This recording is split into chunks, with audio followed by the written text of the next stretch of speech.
하나님, 오늘도 저희를 한 자리에 모아주시고 하나님의 말씀을 배우게 하시니 감사를 드립니다. 저희가 먹는 음식으로만 사는 것이 아니라 하나님의 입에서 나오는 모든 말씀으로 사는 줄을 믿습니다. 오늘 저희로 생명을 얻게 하시고 또한 저희에게 주신 생명을 더욱 풍성하게 하옵소서. 우리를 사랑하시는 예수님의 이름으로 기도드립니다. 지난주 설교 몇 분 했는지 아세요? 그래서 53분 했어. 53분. 다시는 그러진 않겠습니다. 알겠죠? 아니에요. 좋습니다. 아이, 선생님들이나 좋으시지. 이게 정확히 출처는 제가 잘 기억 안 나는데 루터가 한 말이 있습니다. 마틴 루터가 강단에서 어떤 얘기를 해도 좋지만 40분 이상 하지 말라 이런 얘기를 했다는 얘기인데 어록을 한번 본 적 있거든요. 오늘 좀 평소보다는 좀 짧게 하겠습니다. 하여튼 여러분 길면 악이고 짧으면 선이다 설교에 관해서 그런 생각을 하나님께서 여러분 머릿속에서 지어주시기를 간절히 기도합니다. 오늘 함께 나눌 인물은 한나인데 제가 일단은 하나님 말씀을 읽어드리겠습니다. 사무엘상 1장 16절부터 18절 읽어드리겠습니다. 당신의 여종을 악한 여자로 여기지 마옵소서. 내가 지금까지 말한 것은 나의 원통함과 격분됨이 많기 때문이니이다 하는지라. 한나가 말한 것입니다. 엘리가 대답하여 이르되 평안히 가라. 이스라엘의 하나님이 내가 기도하여 구한 것을 허락하시기를 원하노라 하니 이르되 당신의 여종이 당신께 은혜 입기를 원하나이다 하고 가서 먹고 얼굴에 다시는 금신 빛이 없더라. 아멘.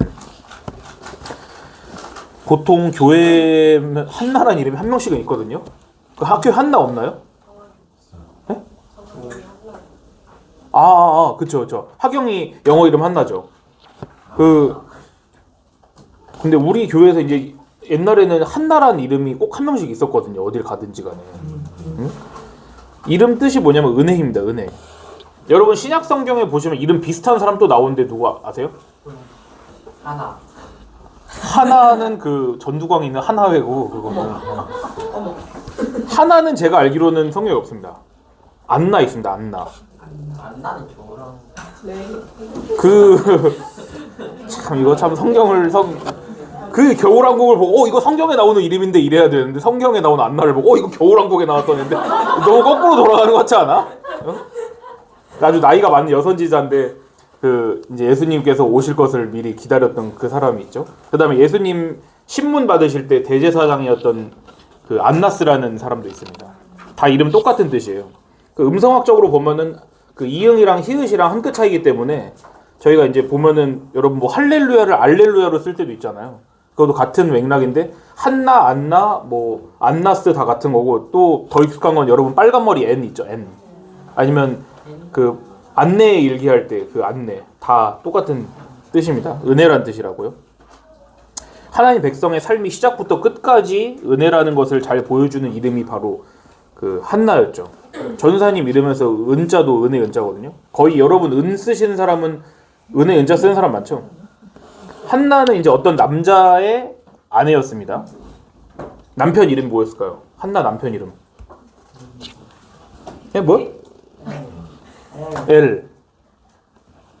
엘이야?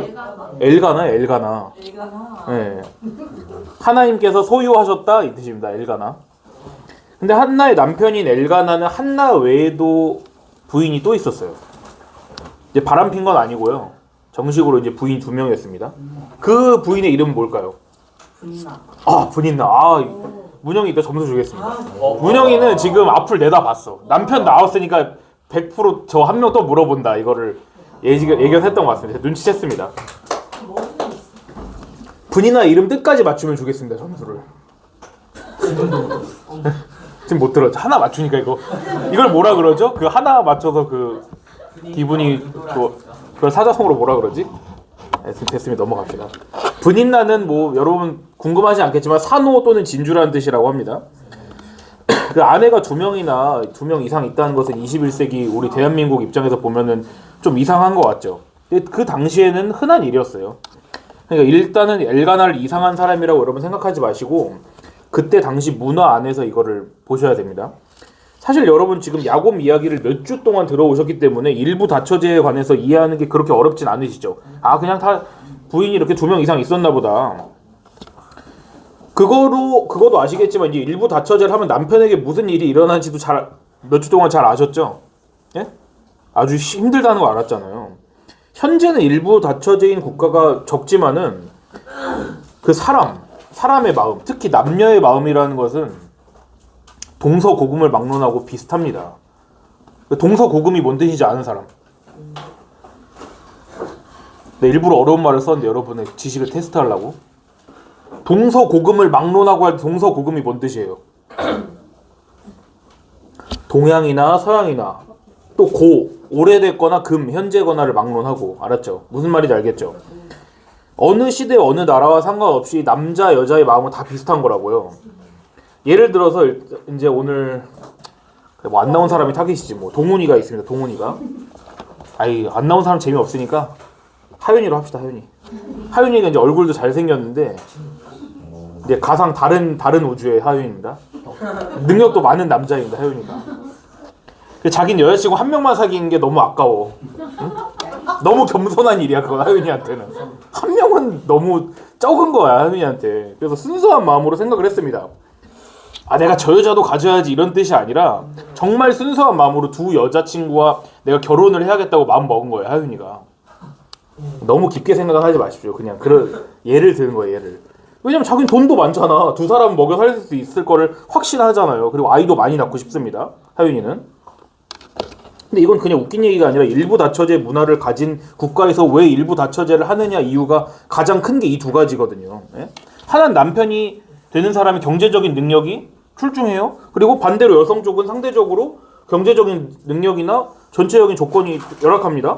그러면은 이제 남자가 귀해지잖아요. 남자가 여자를 먹여 살려야 되는 입장. 더 극단적인 사고는 전쟁 때문에 남자가 너무 적어. 여자가 많아요. 그러면 이제 여자도 결혼해야 되잖아요. 자식을 낳아야 되잖아. 그럴 경우에는 일부 다처제가 더 활성화가 되겠죠. 그리고 자녀를 많이 낳는 것이 축복이라고 강하게 가르치는 그런 종교적인 국가일수록 더 일부 다처제가 많이 있습니다. 이슬람권은 많잖아요, 사람이. 여자 사람은 아무리 아이를 계속 낳아도 9달에 한 번 이상은 못 낳잖아요. 그러니까 더 많이 낳으려면 어떻게 해야 되겠어? 부인이 여러 명 되는 거잖아요. 자, 그러니까 보통 가난한 사람은 일부 다처제를 하지 않아요. 그러니까 귀족이나 왕들이 보통 여러 명의 부인이나 왕비나 첩들을 두죠. 후궁을. 근데 문제는 뭐냐면 아까 제가 남녀의 마음이라는 표현을 썼잖아요. 여러분께서도 레아와 라헬 이야기를 몇 주간을 잘 들어서 아시듯이 부인은 여러 명인데 남편은 한 명이에요. 경제적인 용어를 쓰자면 수요와 공급이 맞지가 않는 것이죠. 자, 이제 하윤이를 예로 들었으니까 계속 들어보겠습니다. 하윤이가 이제 2명의 여자친구를 사귀었어요. 하윤이는 최선을 다해서 2명을 똑같이 사랑해 주려고 하는 거야. 응? 아끼려고 하고 노력합니다. 그렇게. 그럼 2명의 여자친구는 사이가 너무 좋겠죠, 서로. 남자친구랑 잘 지내니? 그러면서. 너무 잘 지내. 나한테 얼마나 잘해주는데. 기집애야 부럽다 막 이러면서. 그 둘이 막 이렇게 잘 지내겠지? 아니요. 절대로 잘 지내지 않아요, 여러분. 예? 절대 안 그래요.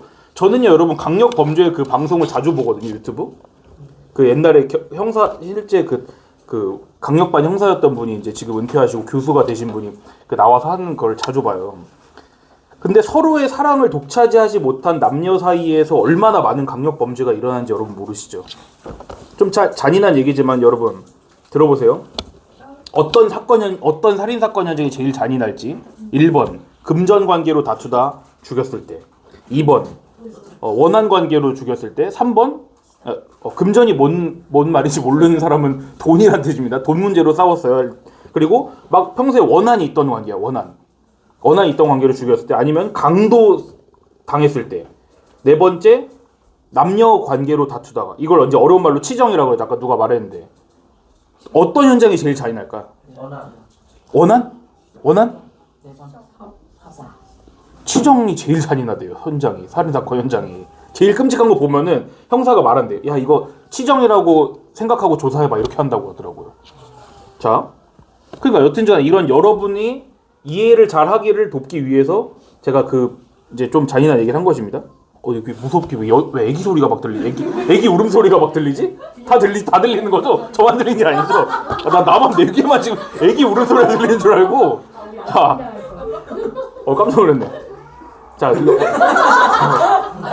뭐가 아주 서러운가 봐. 너무 신경 쓰지 마세요, 여러분. 이게 아주 여러분 뭐랄까, 여러분 삶의 기술이에요. 이렇게 밖에 소리 나도 아마추어처럼 뭐야 이러고 여기 보면 안 돼요. 자, 여기 집중하는 겁니다.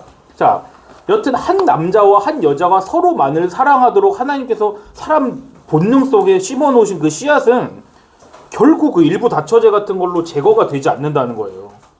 아셨죠? 여기 실실 웃어? 아닌 것 같아? 너는 일부 다처제 하고 싶어? 일처다부제 하고 싶은 거 아니지? 나 능력을 많이 해서 남편 열망하고 싶은 거 아니지? 자, 간단히 말하면요, 한 남편의 여러 부인들은 절대로 사이가 안 좋다는 거예요. 응? 레아나 라헬은 심지어 같은 어머니 배에서 나온 자매였는데 남편인 야곱 두고 계속 경쟁하잖아요, 자식으로. 마치 막 저번에 목사님 말씀하신 거죠, 포커를 치듯이 칩을 올리듯이 말이야. 그 자식 경쟁이라는 건 남편 사랑을 독차지하기 위한 도구였잖아요. 근데 오늘 엘가나 가정은 그게 더 심했죠. 엘가나 부인 누구였다고요? 한 명? 한나? 한 명은 브닌나 이렇게 했잖아. 이 사람들 이야기가 나오는 성경이 오늘 저희가 읽은 사무엘 상인데 1장 1절에선 남편인 엘가나가 어느 가문 이런 사람이라는 걸 프로필을 소개하고 그 다음에 2절에선 곧바로 이 두 아내의 프로필 소개가 나오는데 한 줄로 끝나요. 분인한 자식이 있었지만 한나는 자식이 없었다. 예? 여러분, 고대 시대 근동에서는 여자와 아이는 사람 취급 못 받는다 그랬죠. 근데 아이가 없는 여자는 어땠을까? 이 당시에 자녀가 없는 것은 여러분 저주라고 여겼어요. 왜냐면 자식, 땅 이름은 하나님께서 주시는 것인데 그게 없으면은 이 여자는 하나님께서 버리셨구나, 저주받았구나, 이거 직결되는 것이죠. 바로 정말 괴로운 일이죠. 제가 여러분보다 인생을 아주 조금 더 살았기 때문에 약간 신빙성 있는 말을 해드릴 수가 있는데, 저도 MG입니다. 근데 저도 MG입니다. 자, 인생 살다 보면 정말 힘든 일이 생겨요, 여러분. 응? 아직은 여러분 그렇게 고통이 찾아온 일이 없을 수 있지만 고통은 찾아옵니다, 진짜로. 물론 여러분 이걸 잘 아셔야 돼요. 고통에는 총량이나 절대값이 없어요. 아세요? 뭔 뜻이냐면 다 자기가 느끼는 고통이 최고라고요. 내가 근무했던 부대가 제일 힘든 부대라고. 아시죠? 자, 고통은 여튼 완전히 개인적인 것이다. 어떤 사람에게는 아무것도 아닌 것 같이 보일 수 있어도 저 사람에게는 엄청 심한 무게가 될 수 있는 거예요. 네? 저걸로 가지고 뭘 고민을 해. 그렇지만 그 사람은 엄청 미쳐버릴 수도 있다고요. 공통점은 뭐냐? 누구에게나 삶에 어려운 일이 찾아온다. 저는 이걸 쓰면서 이제 고3들이 많이 생각나더라고요. 여기 중엔 그게 제일 어려운 일일 거라고 생각을 했어요. 근데 보통은요, 여러분, 사람을 완전히 파괴해버릴 만한 고통은 그렇게 잘 찾아오진 않아요. 사람은 시간 지나면 고통이란 거 익숙해지기도 하고요. 고통을 아예 뛰어넘어가지고 그걸 즐기는 사람도 있어요. 그러니까 그거를 뛰어넘어서 그게 아니라 그러니까 고통을 뛰어넘어 더 강인한 사람이 된다는 의미예요. 난 다 알아들어. 그러니까 수신호를 하지 말아지 내 앞에서. 자, 여러분 몸에 근육 붙는 거 원리 아시죠? 찢어진 다음에 거기서 다시 영양소 합성되면서 불어나는 거잖아요. 아시죠? 자, 근데 이런 자기 개발서에서 보통 나오는 고통을 이기고 버틸 만한 것으로 만들어주는 그런 말이 아니라 성경에서만 말씀하는 내용이 있어요. 그건 뭐냐? 바로 그런 고통과 어려움과 그런 고뇌 같은 거를 누가 주신다는 거예요. 그 하나님의 손으로부터 온다는 게 다른 곳에서 우리가 배울 수 없는 말이에요. 우리는 보통 이런 고통, 어려움 이런 게 그냥 우연히 나를 덮쳤구나. 여러분 노인을 위한 나라는 없다 봤나요? 됐습니다. 그냥 여러분이랑 말하지 않겠습니다. 사실 여러분 아직 볼 나이는 아니니까. 거기서도 보면 이제 죽음으로 상징되는 사람이 살인마가 있는데 사람을 죽일 때 아무런 동기가 없거든. 그냥 만나는 사람이 타겟이 되는 거예요. 우연이지, 우연. 어떤 우연이라는 거를 그런 어떤 인물을 통해 보여주는 건데, 우리는 고통이나 어떤 우리 삶에 닥치는 불행 같은 것도 재수없어서 내가 걸렸구나 이렇게 생각한다니까? 그게 아니란 말이에요. 저는 운이란 말을 좀 자주 써요. 저도 모르게. 운이 나빠서 이렇게 됐네 뭐 이런 식으로. 운 좋다 이러는 거. 근데 그런 건요 사실 불신앙에서 기인한 말이죠. 아니면은 그렇게 우연이라고 생각하거나 아니면 이렇게 생각할 수 있어요. 내가 아직 너무 약하기 때문에 이게 고통으로 나에게 느껴지는 건 아닐까? 이렇게 자규체면을 걸어서 고통을 이겨내려고도 사람은 하거든요. 근데 근데 우리가 그렇게 하지 못하도록 만드시는 분이 있는데 그게 하나님이시라고요. 하나님은 어떻게 말씀하시냐? 그 나를 보라고 하는 거예요. 고통을 통해서. 응? 고통은 하나님에게 무감한 세상을 향한 하나님의 메가폰이다라고 한 그런 말도 있어요. 오늘 이 집안 보세요. 이 집안을. 한 남편을 두고 두 부인이 한 지붕 안에 살고 있죠. 가뜩이나 남편의 사랑을 서로가 더 받고 싶어하는 게 사람 마음인데, 여자의 마음인데, 한 여자는 자식이 있고 한 여자는 없습니다. 분인 나는 자식이 있어요. 한나는 없어요. 근데 분인 나가 마음씨가 썩 좋은 사람이 아니에요. 응? 마음씨가 썩 좋지 않은 게 아니라 나쁜 사람이에요, 아주. 아니 그래도 같은 집안 사는 여잔데 한 사람이 예를 들어 임신이 안 돼.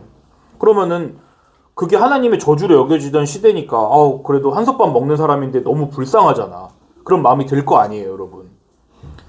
근데 이렇게 가서 막 잘 될 거야 위로를 해주진 못할 망정 여러분 아주 멘탈을 털어버립니다. 1장 7절에 보면은 이게 너무 슬픈 나머지 밥도 먹지 않고 울 정도로 아주 사람을 이제 못 살게 구는 거죠. 분인나가 한나를. 저도 사람을 잘 놀리는데 아직까지는 막 울면서 밥을 못 먹을 정도로 그렇게 만든 적은 없어요, 사람을. 네? 근데 이 분인나라는 여자 아주 독종인 거지. 아이가 없는 여자를 어떻게 놀렸겠어, 가서. 애기를 데리고 갔겠지, 이렇게. 애기를 데리고 가서 이렇게 하면서 놀렸겠지. 넌 없지, 이러면서. 얼마나 짜증나겠어. 엄청 모욕적이고 절망적이었을 거 아니에요, 한나 입장에서는. 현대에는 만약에 부부 사이에 아이가 안 생기면은 이렇게 완전히 여자 쪽으로 돌리진 않잖아요. 저런 막 애도 못난 여자 내쫓아 안 그러고 어떻게 하죠, 요새는? 그래, 뭐 시험관도 할 수 있고 남녀가 일단은 감치 검사를 받아볼 거 아니야. 남편 쪽 이상이 있을 수도 있잖아요. 아내가 정상인데 남편의 생식 능력이 감퇴했거나 뭐 퇴화됐거나 했을 수 있잖아요. 근데 이 시대에는 일단 여자 책임입니다. 아이 못 낳으면은. 응? 근데 무엇보다 지금 절망적인 상황은 뭐냐면은 그게 아니라는 거지. 왜냐, 남편은 갔죠. 근데 여자 한 명은 임신했잖아. 그럼 확실히 남편 문제가 아니고 자기 문제라는 거잖아. 지금 여자가 너무 힘들 거예요. 그래, 이 사람은. 자, 근데 100배는 암울한 상황이 있어요. 100배는 암울한 상황. 아까 말씀드린 것처럼 이 집안의 고통이 하나님으로부터 시작됐다. 네? 하나님도 모르는 새에 임신이 안 된 게 아니에요. 하나님께서 아이를 못 가지게 하셨다고 분명히 1장 6절에 써 있어요. 여호와께서 그에게 임신하지 못하게 하심으로, 이렇게. 우리는 이걸 어떻게 이해해야 될까요? 응? 어떻게 이해해야 될까? 여기선 임신을 못하는 고통으로 나왔지만 이것은 조금 더 일반화시키면 여러분 삶에서 찾아오는 그 모든 어떤 여러분이 해석할 수 없는 그런 고통의 문제들을 얘기하는 거잖아요. 다 답이 되나요, 지금까지는?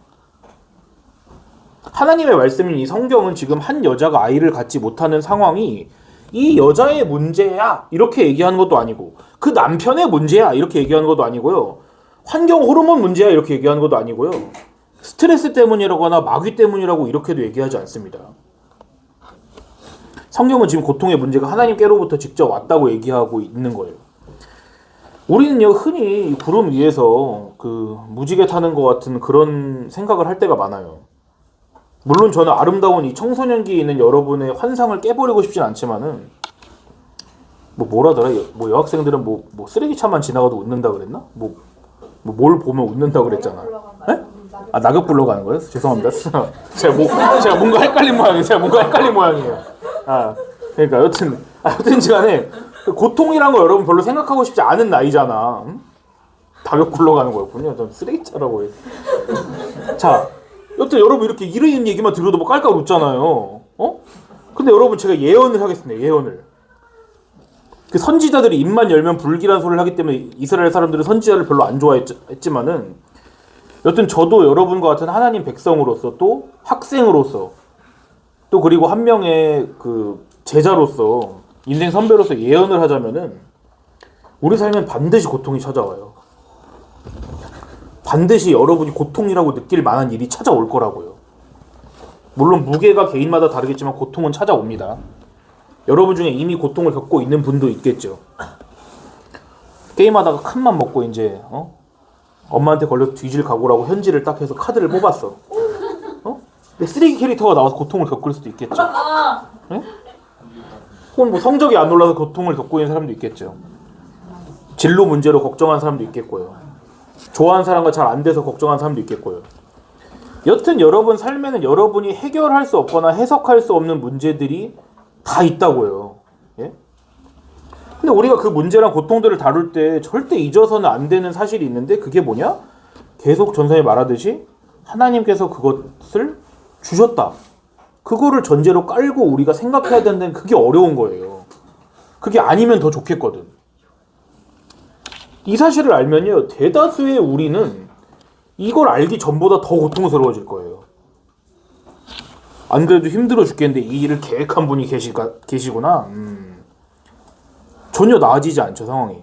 더 화가 날 수도 있죠. 왜 하나님, 왜 저를 이렇게 괴롭히시는 거예요?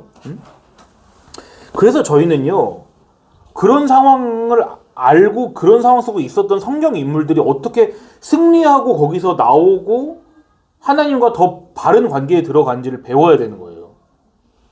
거기서 힘을 얻어야 되는 거죠. 자, 이제 한나를 보세요. 이름이 뭐라고요, 뜻이?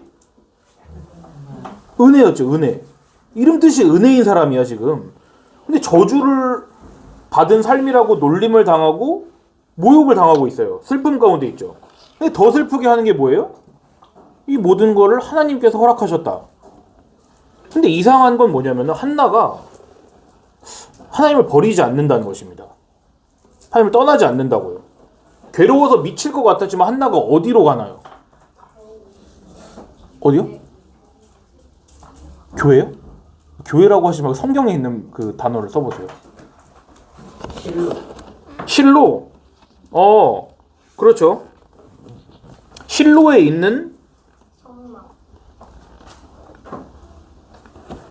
실로에 있는 어디일까요? 여호와의 집이에요. 여호와의 집. 다 같은 말이에요. 실로에 있는 여호와의 집이는 거기가 엘리 제사장이 사는 곳이었으니까 다 같은 말입니다. 중요한 건 거기가 하나님의 집이라는 거죠. 하나님의 집. 여호와 하나님의 집으로 가서 미칠 듯한 고통 속에 있었다고요. 거기서 괴로운 마음을 붙잡고 여호와 하나님께 기도하고 통곡을 했죠. 하나님께 기도를 했습니다. 나 죽겠다고.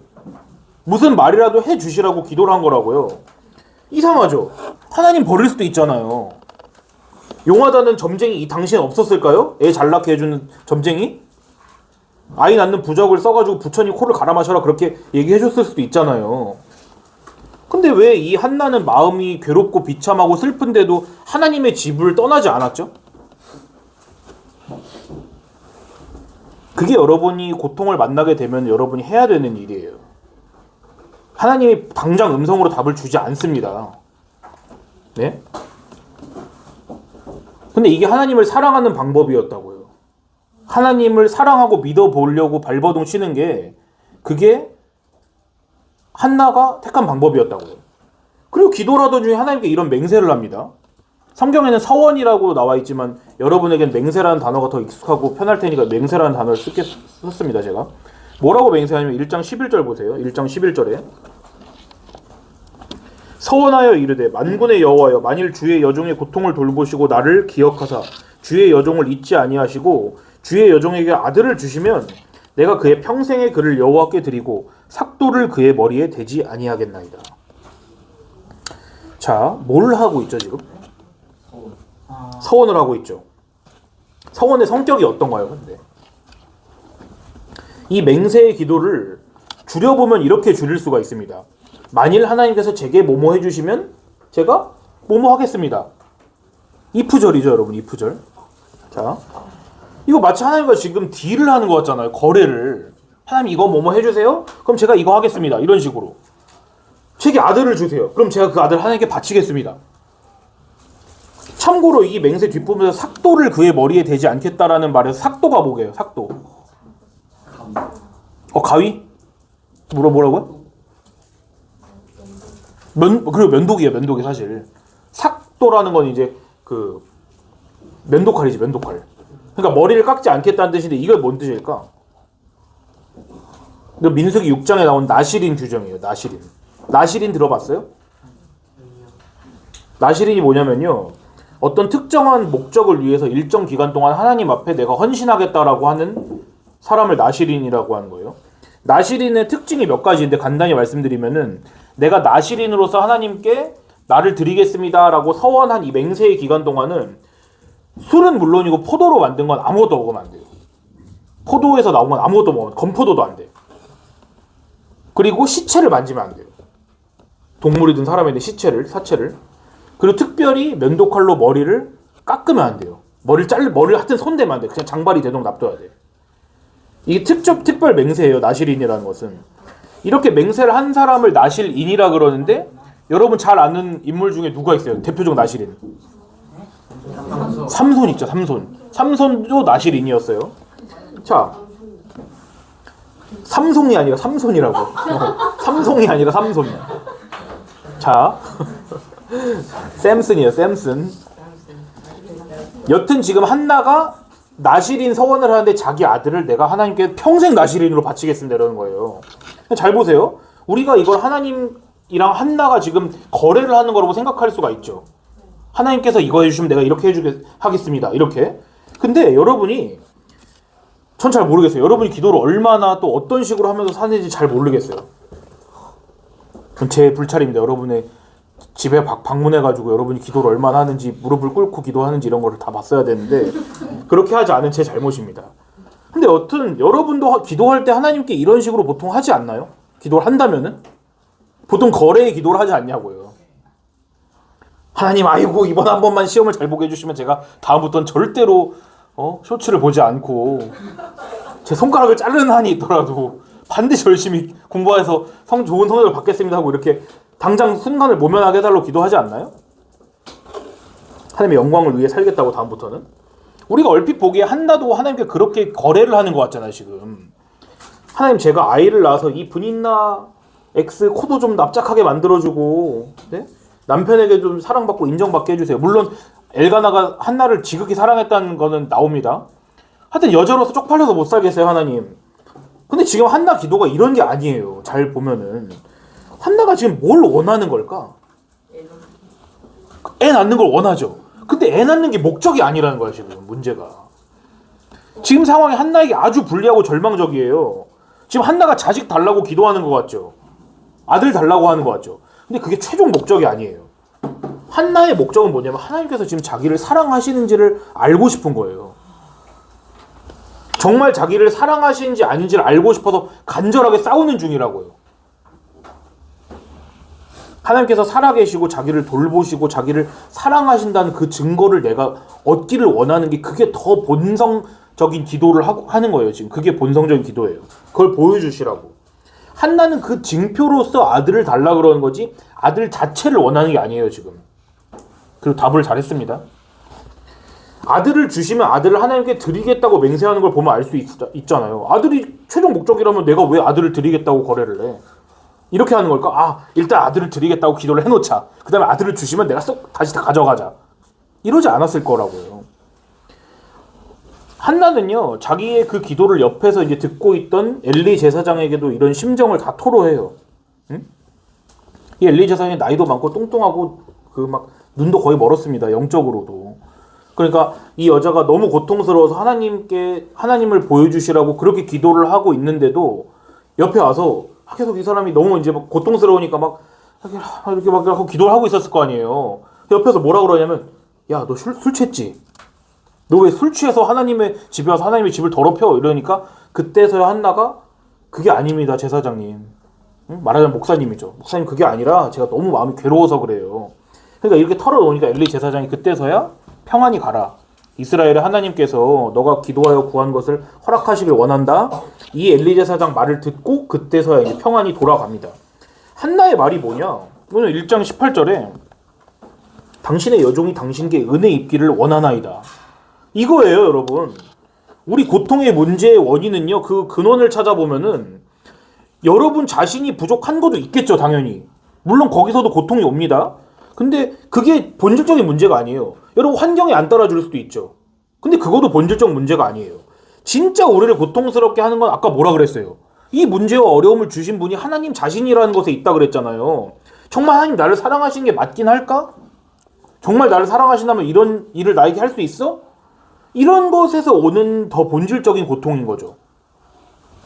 우리는 하나님께서 우리를 버리셨다고 생각할 때 그거 어떨 때보다도 고통스러워지는 거거든요. 한나가 결국 하나님께 응답으로 아들인 사무엘을 받았다는 이야기는 그렇게 중요한 건 아닙니다. 중요한 건요, 한나가 그 아들을 통해서 하나님께서 자기에게 관심을 갖고 계시구나. 내가 하나님께 무언가를 부르짖을 수가 있구나. 하나님이 나를 돌보시고 나를 사랑하시는구나. 이거를 아는 그 지식이 더 중요한 거였던 거예요. 아들보다도. 하나님이 나의 말을 들으시는 분이라는 게 더 중요했던 거라고요. 그래서 여러분, 사무엘의 뜻이 뭐예요? 힌트를 좀 드릴까요? 야곱의 둘째 아들 이름이 뭐죠? 르시? 시므온이죠. 시므온 뜻은 뭐였나요? 들으셨다죠. 들으셨다. 사실 들으셨다예요. 시므온은. 히브리어 여러분 조금 알려주자면은, 히브리어는 이렇게 돼 있어요. 우리나라로 치면은 시므온 하면 시읒 미음 이응이죠. 이렇게 시온 미음 이응이죠. 거기서 바뀌어요. 시므온 사무엘 이런 식으로. 네. 그러니까 거기서 이름이 우리 추측해 볼 수 있는 거죠.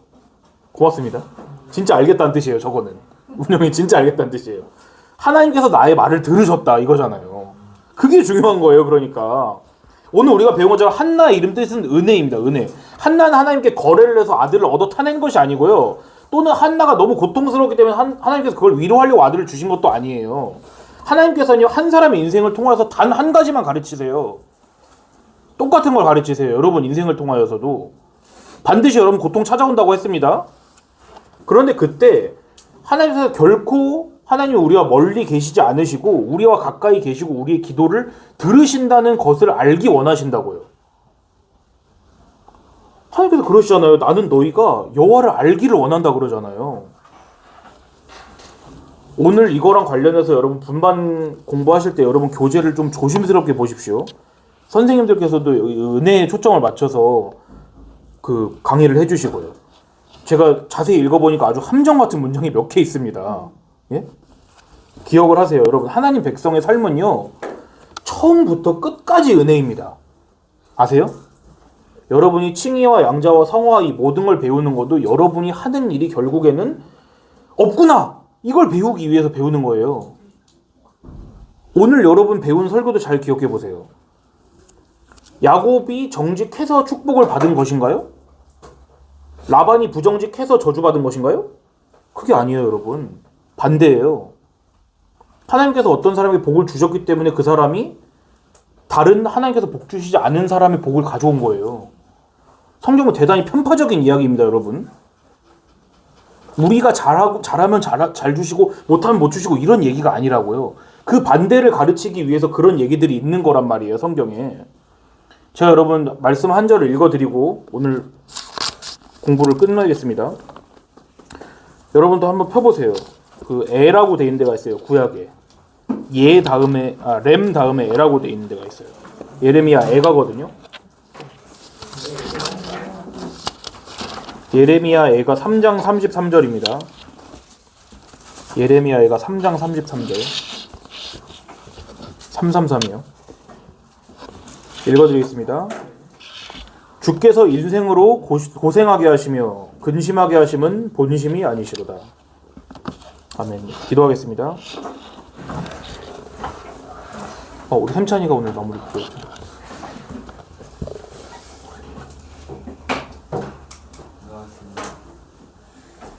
하나님 아버지, 오늘 말씀을 통해서 우리 삶에는 반드시 고통이 찾아오는데 자신이 해결하고자 하는 게 아니라 하나님을 찾고 부르짖을 수 있도록 도와주시옵소서. 아멘. 예수님 이름으로 기도드렸습니다. 아멘.